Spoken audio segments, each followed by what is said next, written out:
Netizens nang halungkat ng mga video or mga sweet photos ni Alden Richards and Catherine Bernardo kung saan ay magkasama nga sila noon sa Hello Love Goodbye. Ayon pa dito sa kanila, hello, Kathden, goodbye, Kathniel. Aba, sadista si Kath pag kay Alden. Di ko siya nakikitang ganyan sa mga video with DJ. Ingat-ingat lang sa mga kilos mo at Catherine. Ang lakas ng chemistry ng dalawang ito, kaya siguro walang jowa itong si Alden. Baka nga para ito kay Catherine Bernardo. Yes, welcome Kathden, exciting ang tandem nila. Pareho silang mga box office queen and king. So cute yung dalawa, mas masaya tingnan, walang nakapagpigil sa simple lang. Na parang bagay sila sa looks, happier with Alden. Sana try nila magkakaroon ng movie uli without na Daniel. Ang ganda kasi ng aura ni Kath kay Alden, natural lang talaga ang beauty. Galawan talaga nila, super napaka-sweet. Baka nga raw ay may something na ito sa movie nila noon na Hello Love Goodbye. Baka nga raw ito ang dahilan kung bakit nagkakaroon sila ng hindi pagkakaunawaan ni Daniel. Pero syempre hindi natin masasabi. At ang sinasabi nga nila dito ay masyadong seloso si DJ.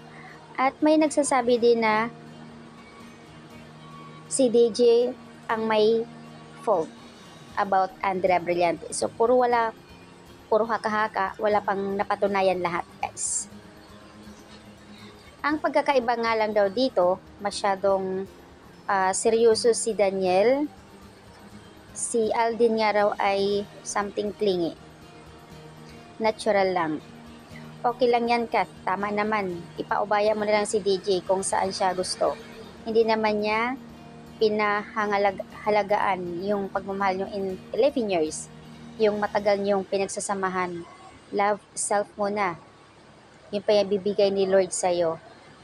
Pinaghiwalay kayo para mas mapunta ka sa ibang nagmamahal. Baka nga hindi kayo para sa isa't isa kahit gaano kayo katagal. Masasabi ko lang dito ayon sa comment, bagay ang Kathden since nagkaroon na sila ng movie noon. So ayan, Derek Cathy, pwede na po sila part 2 please. After ng Hello Love Goodbye. So ayan po, kakaloka ang mga comment dito. Gumawa na kaagad sila ng parang love team, Kathden na kaagad.